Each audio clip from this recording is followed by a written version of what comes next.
balaca yaş kateqoriyasıdır. B5 isə böyük yaş kateqoriyasıdır. B5-də daha çox dəmirlərdən, dəmir parçalardan istifadə edirik. Orada labundadan uşaqlar dəmirləri kəsir. Bu labunda elə yığır. Amma bu balaca yaş üçün olur. Yəni burada uşaqların xüsusi bir kəsici alətlərdən istifadə eləməyə ehtiyacı yoxdur. Görürsünüz, burada Lego parçalarına bənzər parçalardır.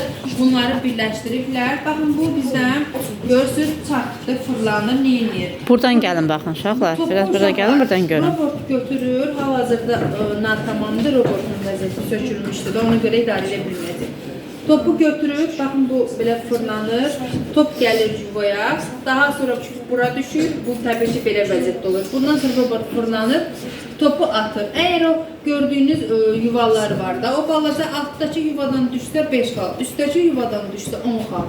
O mavini aşağı eləyə bilirsə, bəli, bir dənə atmaq üçün də. Ondan aşağıya eləyə bilirsə 5 xal əlavə.